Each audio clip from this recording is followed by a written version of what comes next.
Thank you for that introduction. I'm not sure if I aspire to be a prat, and the last time I looked down there, I wasn't a fellow either. So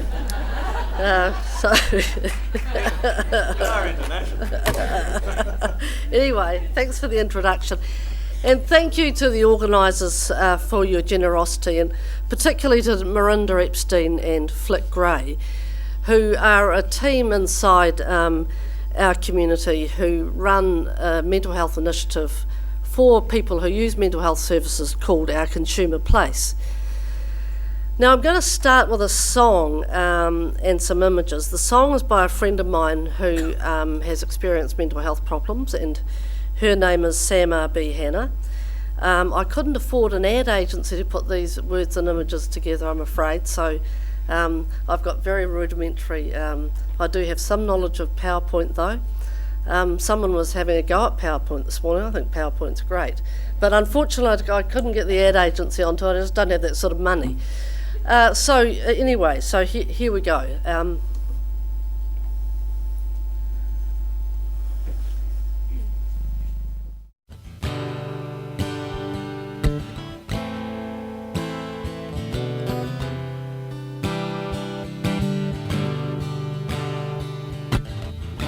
Medicate me into madness, then you won't need to know my name. You could probably walk right by me and feel nothing in your veins. Medicate me into madness, then you can forget that I exist. The less human that I seem to you, the more you accept it's just the way it is. Well, had you walked in my shoes for the time that I have, well, you might find yourself silenced in my seat, asking the questions that I am.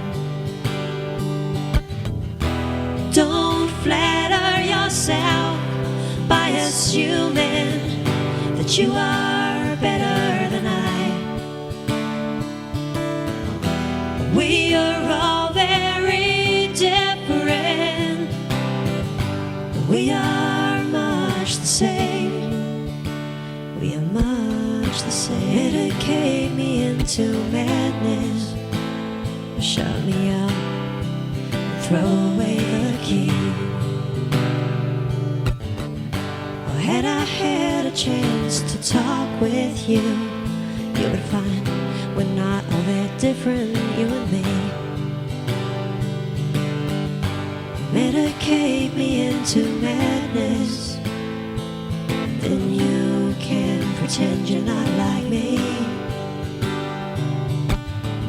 Or had you lived my life, it may well be you, invisible for all the world to see. And don't flatter yourself by assuming that you are better than I. We are all very different, but we are much the same. We are much the same. Medicate me into madness, then you won't need to know my name. Or you could probably walk right by me and feel nothing in your veins. Don't flatter yourself by assuming that you are better than I. We are all very different, and we are much the same. We are much the same. Medicate me into madness, then you won't need to know my name. you could probably walk right by me and feel nothing in your veins.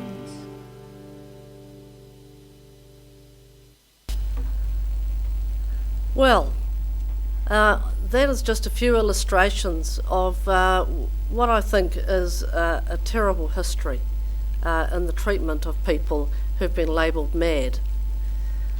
And it's not just historical. Some of the images that you saw up there are still happening today. Some of the same sorts of things are still happening today.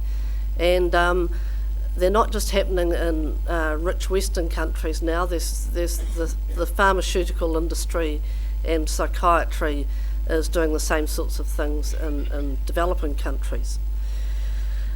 So a little bit about myself. I used mental health services in New Zealand in the 1980s, and since then I've been working pretty hard to try and to actually get the word out there about the human rights of people who've been labelled with mental illnesses.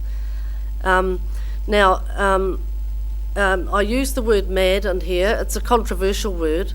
It's a reclaimed word, really. It's a bit like, gay people talking about being queer, or black people talking about being niggers, or something like that. So it's, but not everyone likes it. But one advantage of it is that it's a nice short word and it fits very well onto PowerPoint. So, now I want to talk a little bit about the current situation of people who've been labelled with mental health problems. Well, in summary, people with mental health problems tend to be poor, unemployed, isolated and unhealthy. Now, I'm one of the lucky ones. I got out of there, and it's probably because I started off life white, middle class, privileged and well educated.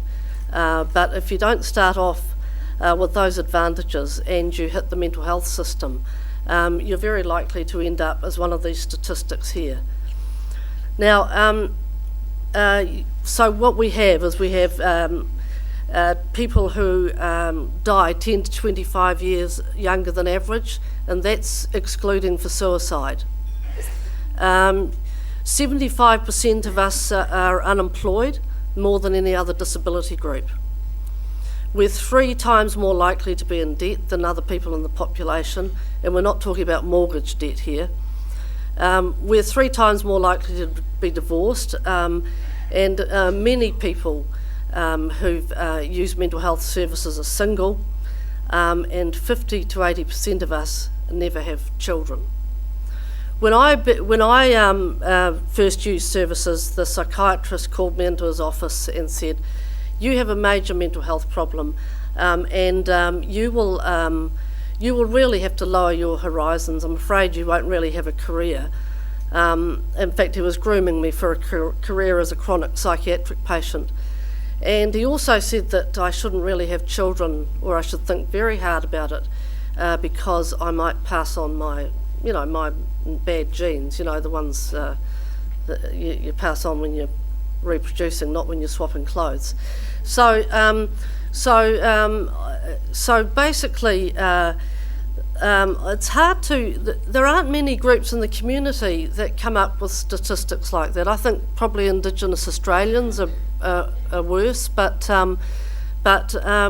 we're talking about a very marginalised, dispossessed group of people. And many of you in your community organisations, you might have contact with people who have been labelled with mental illness, and I think that we're one of the last cabs off the rank when it comes to claiming our human rights, and I'll be talking a bit more about that soon. So, well, we have a whole service industry. Whoops. We have a whole service industry, a very expensive one, designed to respond to our needs. this is how they respond with meds, beds, and if you're very, very lucky, you might get something else. Now, what we have in mental health services is basically a medical establishment. It's a medical sort of it's a medical project, really. Now, the problem is that the funding, probably 80% of the funding goes into about 20% of the problem. Now, what I mean by that is that if you talk to people with mental health problems, as those statistics show, we experience multiple losses in our lives, and to just medicate them and hospitalise people, to spend all your money doing that and not supporting people to regain the material and social opportunities they've lost, seems to me a massive waste of money.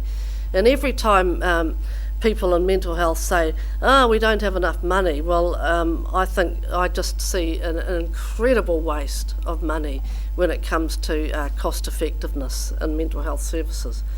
So what sort of services do we have? Well, we have hospitals. You've still got quite a few of them in Australia. We've got less in New Zealand, but we do have acute wards attached to general hospitals. And internationally, people experience these places as unsafe, neglectful and coercive. They're very unpopular, they're very distressing places for many people to be in. I haven't been a client or a guest in one for many years. I visited one in Sydney a couple of months ago, and I was choking back tears. It was just you wouldn't want to put your dog in there. Australia is a wealthy country with a democratic tradition, and you take some pride in human rights, as do all Western democracies. And the state of some of the hospital facilities is absolutely appalling. Now, of course, as I said, the mainstay of treatment is drugs. Now, it would be great if these drugs were experienced as helpful and they didn't have enormous side effects. But unfortunately, some of the drugs are actually life-shortening. These great new second-generation antipsychotics came out about 15 years ago, and the drug companies pushed them and said, these are fantastic, you won't get tardive dyskinesia and shakes and everything with these drugs. Well, it turns out, and they knew this, of course, at the time, it turns out that some of these drugs give you diabetes. They create huge weight gain, and people are now acknowledging that these drugs actually shorten your life. Now, that's bad enough, but often these drugs are used in compulsory treatment, and so that people are forced to go on these drugs, sometimes for a long, long time. There's always been compulsory treatment in mental health services, as long as the asylums have been around. But since the asylums have been very downsized, they've been very clever, actually. What they've done is they say, well, you can get out of the hospital, but you have to have treatment, and we'll force you to have treatment when you're living in the community.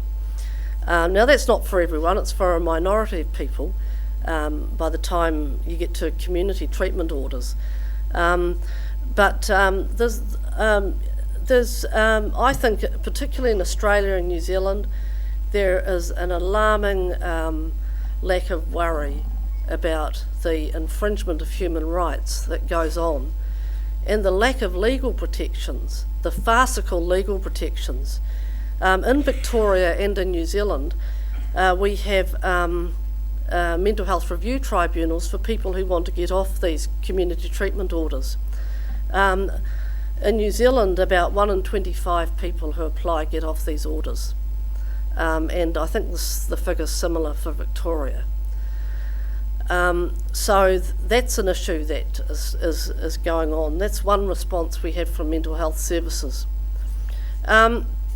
we still have people with mental health problems often say, well, the worst discrimination we get is from inside mental health services. And what we have, as I demonstrated with my own story, and this still continues today, is very low expectations for our lives. So from the day I got a diagnosis, I was being groomed to have a career as a chronic psychiatric patient. Fortunately, I didn't, and I went on to have a more rewarding life. But I think it's a tragedy that so many people get stuck in mental health services. So really, as I said, it's very much a medical service, and we have very little access to talking therapies, peer support, support to regain the material and social opportunities we've lost, like education, employment, housing, and other kind of social inclusion stuff, and very little genuine advocacy for people.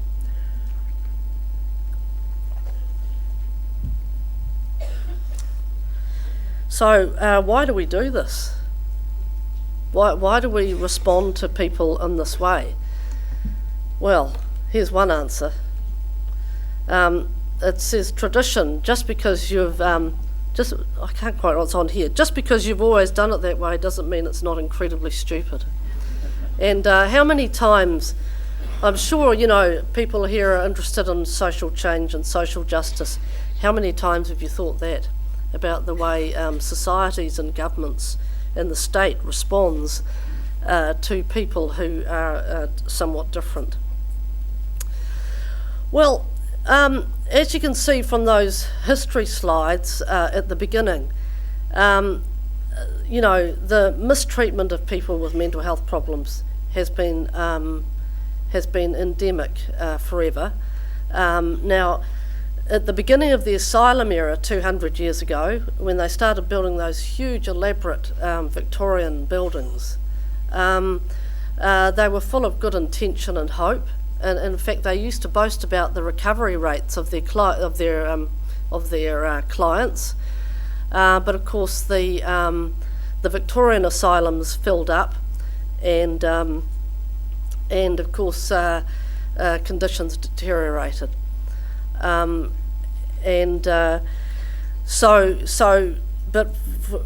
for the whole time that people have been confined, there've been elements of protest. And I'm talking to you today about the MAD movement. I'm getting onto it, but I wanted to describe to you the conditions that created this movement. Now, as I said, people have been protesting. There are some very famous examples of people protesting about about being put into mental hospitals. It was very interesting. There was a woman who, for instance, called Elizabeth Packard in Illinois in the 19th century, who protested because her husband put her in there because he was sick of her. In Sydney in 2010, I talked to two women in an acute ward there who were saying the same thing, that they were really in there because of domestic abuse and their husbands didn't want them. So there's still plenty to protest about. One of my favourite quotes is from I think he was a playwright called Nathaniel Lee, and he lived in the 17th century, and he said, "They called me mad and I called them mad, and damn them, they outvoted me."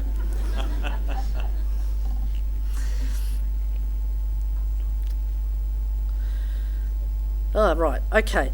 So the MAD movement, now usually you won't have heard of the MAD movement because that's just my term for it. And I do this, I just make up my own terms for things because I'm a free spirit. But really, if you hear about the consumer movement, the service user movement, or the survivor movement, we're talking about the same thing. It's the movement of people who've been through the mental health system. And it started really, although there'd been individual protest, it started as a liberation movement in the 1970s.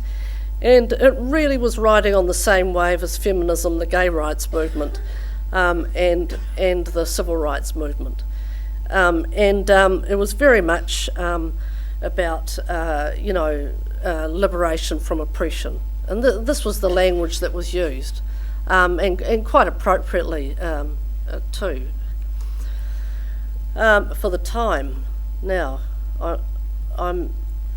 it must take a while for this thing to go up there.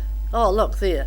Now, there are two main activities that the MAD movement got into. I mean, the first one was peer support, and in the early days they used to talk about consciousness raising in a similar way to the way feminists talked about consciousness raising.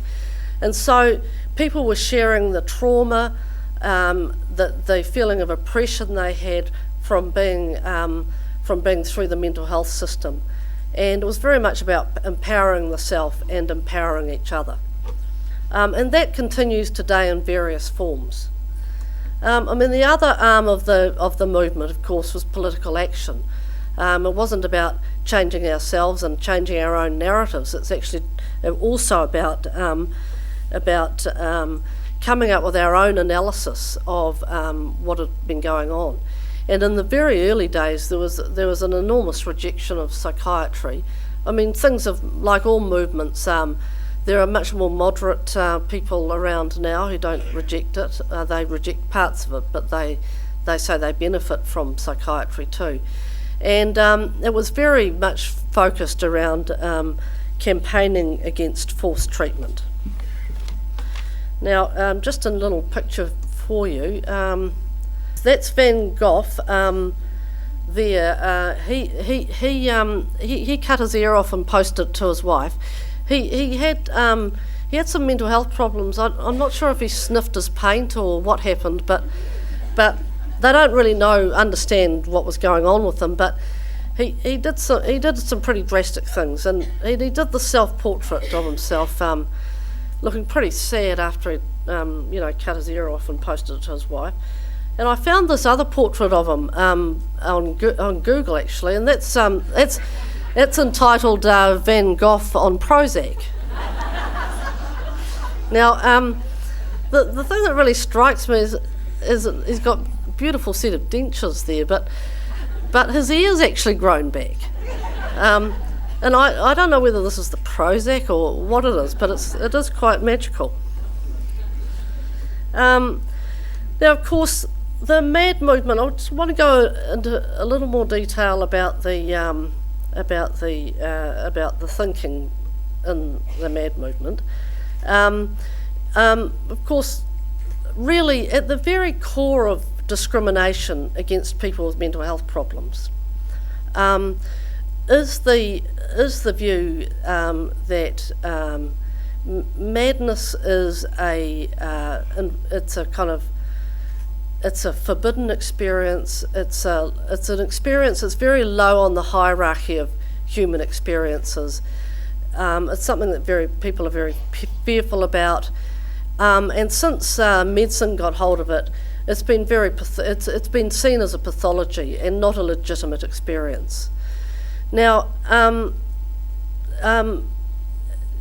in order to reduce discrimination, it's my very firm belief that we have to change that fundamental view we have about madness. And I'm going to talk a bit more about that in a while. But really, the MAD movement really rejected the medical and deficits-based perspectives. Now, it wasn't just what the doctors said. I mean, the psychotherapists were pretty awful about it too. And they were always looking for what your mother did when you were 3 and, sort of rutting around looking for problems and thinking you were pretty inadequate and all that sort of thing. Well, we rejected that as well, that view. Some of the views that people have come up with is that madness is a response to negative life experiences, and there's a huge amount of evidence that people who have major mental health problems, not just the minor ones, the so-called minor ones, that we're responding to trauma, racism, and income inequality, which I think this tomorrow morning's speaker is going to talk a lot about. These are all, there are very powerful social determinants. They used to say, if you've got schizophrenia or bipolar, it's a biological condition. And there's more and more evidence now that they actually know that the social determinants of any kind of disturbance in your mind is pretty powerful. I guess the closest approximation I would say to my own experience was that it was an existential crisis. And people often talk about this very powerful, profound, disturbing, disruptive experience as a spiritual emergency. Some people think of it as a protest against a so-called insane world. But really, we've tried to cast this experience as a legitimate human experience.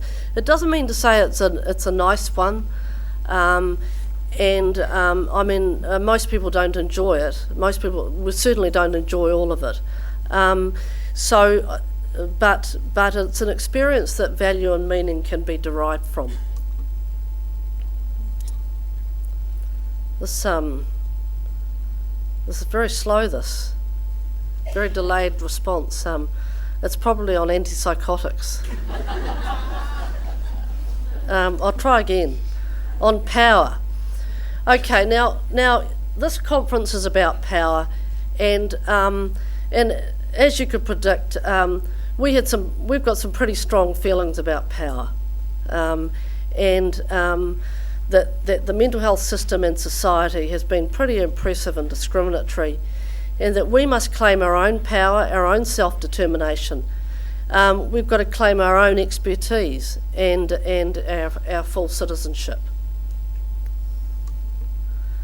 Now, I think I might have another. I think you need to get some speed, some amphetamines into the system here. Hey, do you think the control tower, the brain up there, do you think, that's it, good, thanks. Maybe you could take over, I could just indicate to you, because there seems to be a delayed response here. Now, Miranda Epstein, who is one of the workers at on our consumer place at our community, has done this, and she very kindly gave me the original, and it's called Targeted Treatment. And you can see these injections being chucked out. I said to her, well, they never hit the bullseye, so I don't know why you gave them the bullseye, because it's really because the treatments are very imprecise, and they don't really hit the problem at all. They hit the symptoms. But anyway, nice cartoon, that one. So I just want to talk a little bit about the developments in the MAD movement since the 1970s, because it really started out as a radical, unfunded protest movement, like most movements do, out of this kind of grassroots kind of rage and enthusiasm and a newfound belief in another way of looking at things, I think.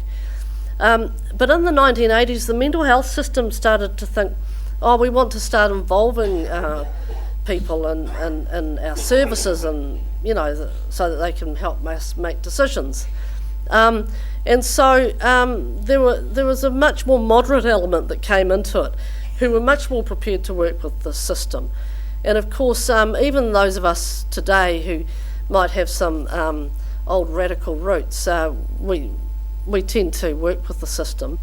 Well, that's where the money is, I suppose. I'm being cynical there, but currently, I don't know. There's been some people who said, well, do we have a movement?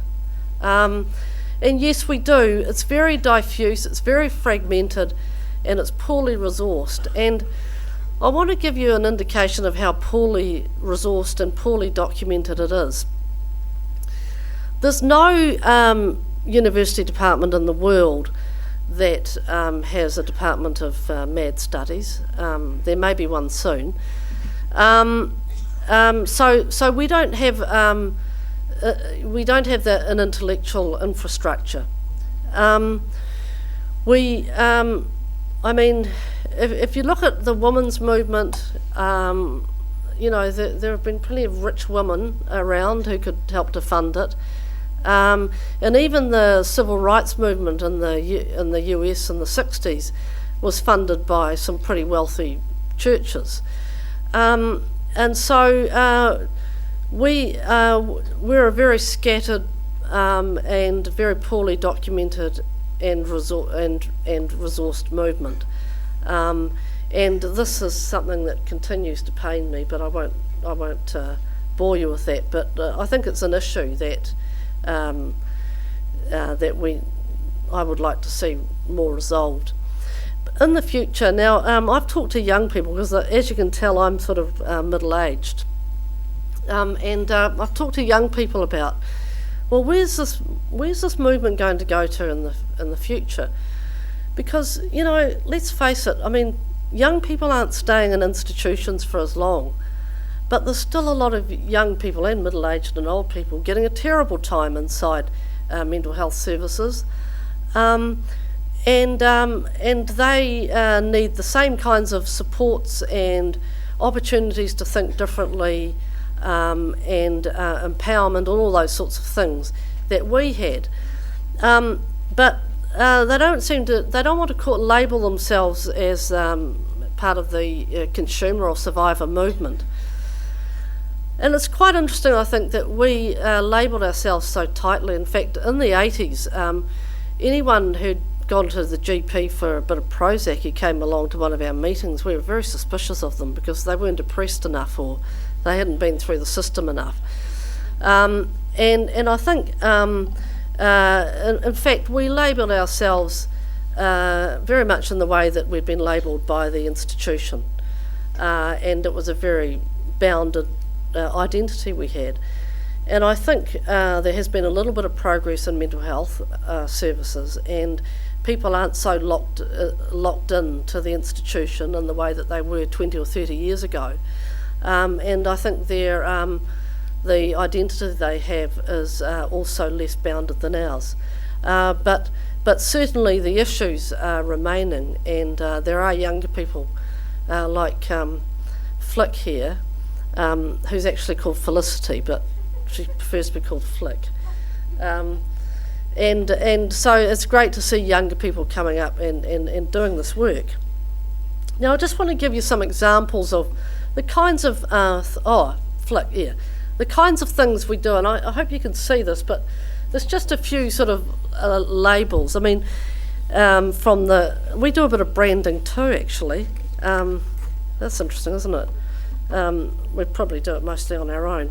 The World Network of Users and Survivors was done by me, so I couldn't afford an agency to do that either. So what we have here are peer support methodologies and organisations, global advocacy networks. We've got the National Nutters Conference in New Zealand that we had a few years ago. That was the best conference I've ever been to. It was fantastic.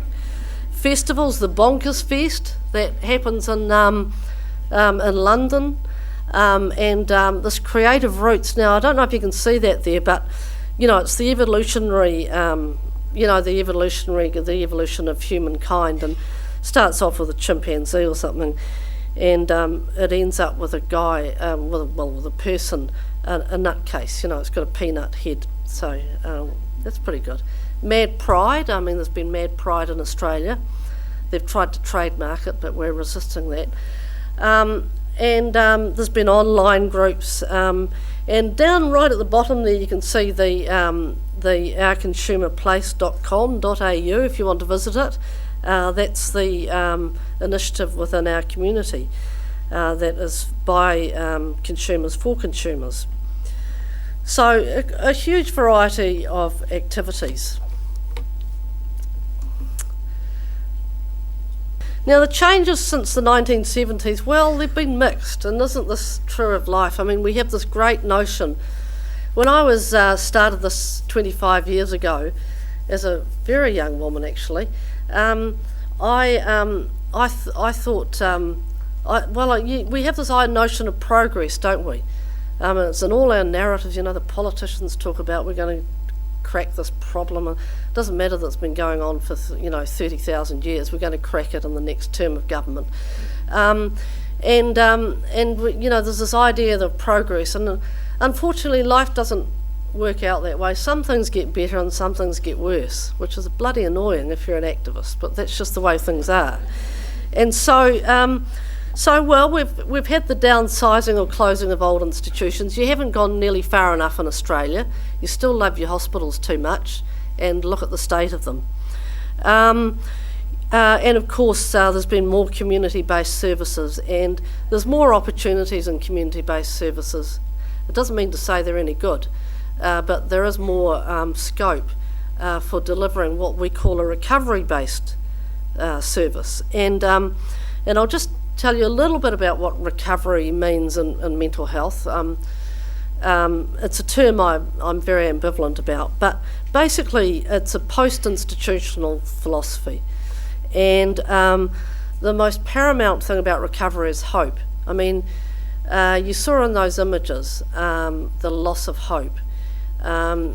You can see in the statistics the loss of hope. The experience of me as a young woman being told that, I probably wouldn't be able to have a career and I should think twice about having children. There's been a lot of pessimism in mental health. And so one of the great things about recovery is hope. Of course, another sort of foundation stone of recovery is self-determination for the person who is labelled with mental illness. A third one is having a broad range of services. And as I said, we're putting 80% of the funding into 20% of the problem. And we've got to turn that around and actually put far more money, funding, get it away from those expensive hospital beds that cost as much as a 5-star hotel per night, into resources and opportunities and services that assist people get their lives back. And also the idea that we're full citizens, and the term that often is used by governments, the nice term is social inclusion. So that's really what the whole recovery approach is based upon. And it's very diametrically opposed or different in a way to the traditional service delivery, which is based on pessimism, paternalism, meds and beds, pills and pillows, and segregation from our communities. And of course, there's been anti-discrimination campaigns in some countries, in some Western countries. I think probably the best one has been in New Zealand. Some anti-discrimination campaigns can actually have the opposite effect, and if they're based on a medical understanding of mental health problems. But at the same time, in the last 30 or 40 years, we've had the resurgence of biological psychiatry. And they've really been pelled up with the drug companies, and the drug companies have had an enormous invisible influence on the way mental health services are delivered. But also, 30 years ago, things like depression and bipolar were relatively rare conditions, and now every third person you meet's got on antidepressants. How many people here on antidepressants? I'm just getting off mine, bloody hell. But honestly, half my family are on them. They're not even depressed. I don't know why they're on them. 80% of it's a placebo effect, if you really want to. No, I mean the placebo effects of, it's an effect, but there might be other ways of dealing with these problems. So anyway. And there's been an increase in people in New Zealand. There's actually since the 70s, there's been an increase of people under compulsory treatment. This is really due to the introduction of compulsory treatment orders in 1992, and you have those two in Victoria. That's worrying. I mean, I thought we lived in an era where we were having increasing respect for people's human rights. So people's life chances haven't improved much in the last 40 years. That's the summary version of what's happened. There's been some good things happening, there's been some not so good things, but basically our life chances haven't improved that much.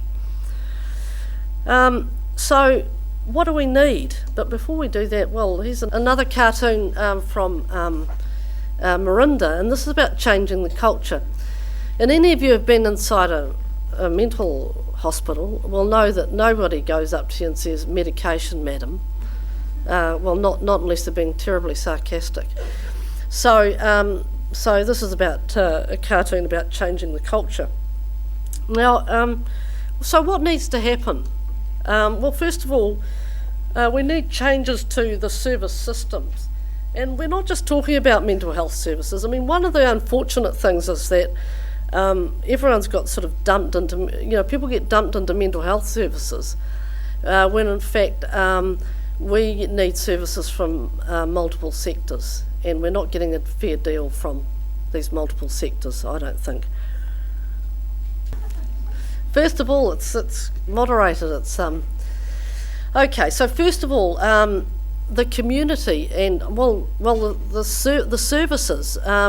They need to change. They need to see madness as a legitimate human experience that meaning and value can be derived from. In my own experience, it was a very powerful experience, and you can relate to having an existential crisis. Most of you are a spiritual crisis. These are very powerful experiences. I mean, if you're having huge sensory shifts and cognitive shifts at the same time, as you do when you're labelled psychotic, there's an even more overwhelming, powerful experience, and it deserves respect. It does have meaning, and value can be derived from it. So that's the first thing that really services have got to get away from this pathology, tragedy view, and give this experience the respect it deserves. Well, the responses. We need to complete the process of deinstitutionalisation. And of course there needs to be an expectation from services that people can recover and can return to full citizenship. They actually not return. I mean, you should be a full citizen while you're a person using services. As I've said, a broader range of holistic responses, support to get into employment, education, housing. I mean, relationships. I mean, you could run a dating service. I mean, where you could fund people to. I mean, there's the old saying that people have said, "I just want a job, a house, and a date on a Saturday night." And I think that's a very powerful little statement. But in fact, what we want is just what most other people want. We need a broader range of holistic responses, a diverse, respectful workforce. We don't want just doctors and nurses. We want actually a lot of people working in the mental health system and in other kinds of social services who have lived experience of mental health problems. Service user leadership. Now, I'll explain a bit about this. We need, if we're on a platform of self-determination, as I talked about, we need to lead our own recoveries as individuals, and not sort of be under the thumb of the doctor or the nurse, but to make our own decisions. As a collective, we need to take up leadership roles. And I mean, I was a commissioner in the New Zealand Mental Health Commission, and that was a leadership role, obviously. And I was amazed at the power of position, which is quite ridiculous. I mean, I'd been an advocate, and nobody took any notice of me. And as soon as I became a commissioner, everyone got offended with what I said. I was saying exactly the same thing. So there's huge power in not just I mean, there's all sorts of leadership, but position power, I think we need position power in the mental health system, and very few of us have it. And of course, we need to reduce compulsory treatment. Nobody's talking about that, but that's something that we need to do. There is a start happening in Australia and New Zealand, a very lacklustre start in trying to reduce and eliminate seclusion or solitary confinement, but we need to go further than that.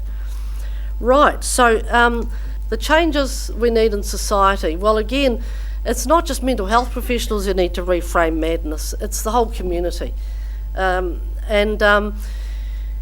we need to challenge community expectations of services, because what happened when the asylums took over 200 years ago was that communities abdicated responsibility for mad people to experts and institutions.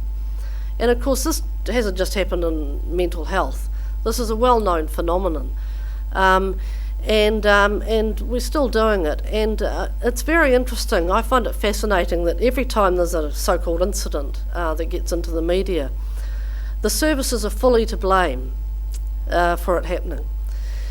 Now, there's very implicit discrimination in that, because what the implicit discrimination is that the person who did the offence or the antisocial act, or decided to end their lives or whatever, had no responsibility at all because they're not capable of it. And I think that we need a much more nuanced understanding of responsibility and shared responsibility for things that go wrong.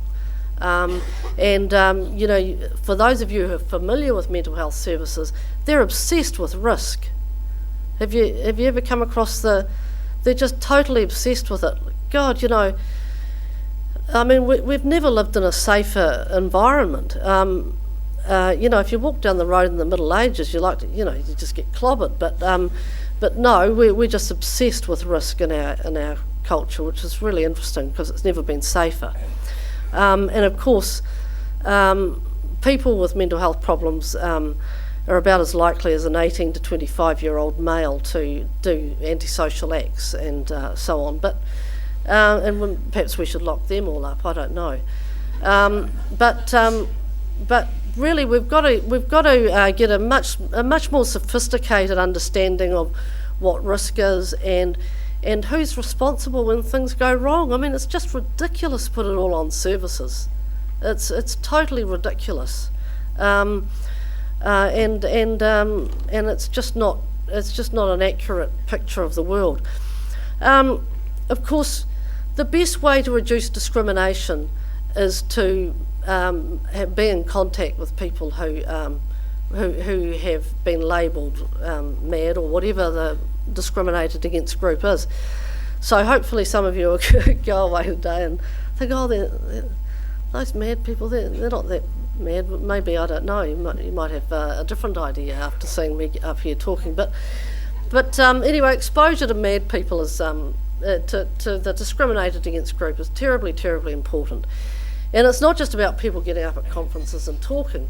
It's about having neighbours. It's about people being in the workplace and not being segregated off in little ghettos, whether they're ghettos in communities or in institutions.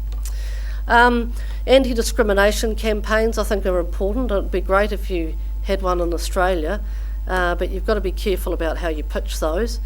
And another change is that you're probably aware, some of you, that there's been a huge resurgence in interest in well-being, and in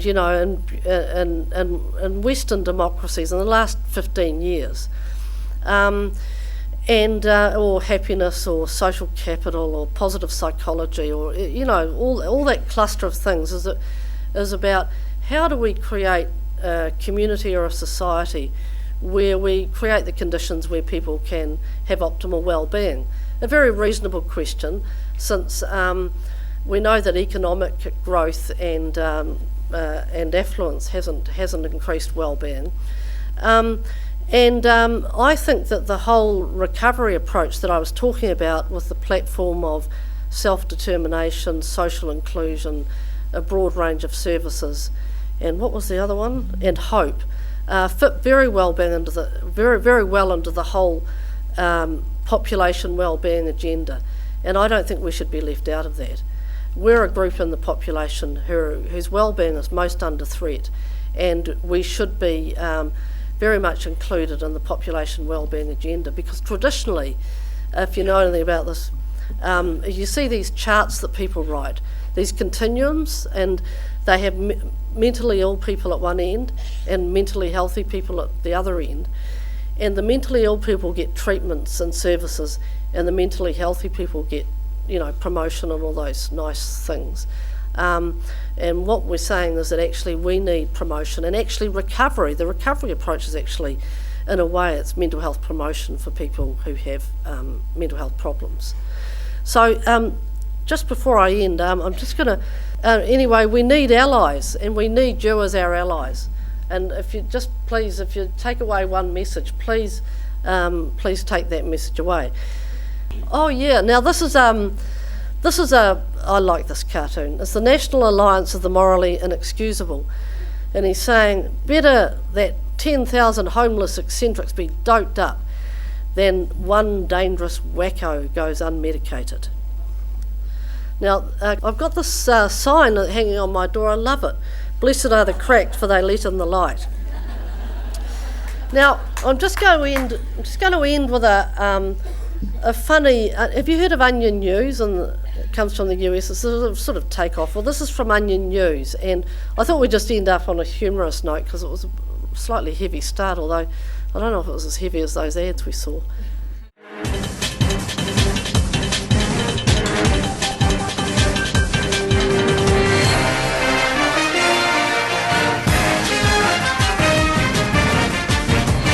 The first ever prescription depressant hit the shelves today. Approved by the FDA last month, Despondex is intended as a treatment for the approximately 20 million Americans who are insufferably cheery. Tests prove the drug is effective at reducing a range of symptoms, from squealing loudly when a friend calls to use of the phrase cool beans and excessive hugging. Dr. Alman Way calls the drug a huge step forward in the battle against exuberance. If you're in a good mood every so often, well, that's fine. That's normal. This is for those that have a persistent positive outlook on life. Eva Hendry of New Haven, Connecticut began participating in a clinical trial of Despondex 6 weeks ago. I was always telling people how cute their outfits were and bringing them little gifts. I'd beam at anyone who made eye contact with me. I didn't realize life didn't have to be like that. Eva said she never knew how her annoyingly chipper attitude was affecting those around her. Over and over again, I'd ask Jeff to ride his bike down to the botanical garden with me. No matter how many times he said no. And she was always smiling, but I didn't know what to do to help her. I used to think, why am I the only one trying to set up single friends with each other? And now I realize it. I was sick. I needed treatment. Eva says the drug may have saved their marriage. Now Jeff and I can just waste a night sitting on the couch watching a TV show neither of us enjoy. Like a regular couple. Not everyone is convinced that Despondex is the cure-all for perkiness, however. In this week's Time magazine, Michael Polosik of UCLA argues that many patients get similar results from natural remedies, something as simple as a diet of corn syrup and white bread and a total lack of exercise. But Dr. Way disagrees. We have to erase the stigma attached with getting chirpy people help, real medical help. I mean, do you know what it's like to be around these people? It's pretty fucking annoying. Doctors estimate the new drug could reduce the number of costume or theme parties in the U.S. by up to 40%.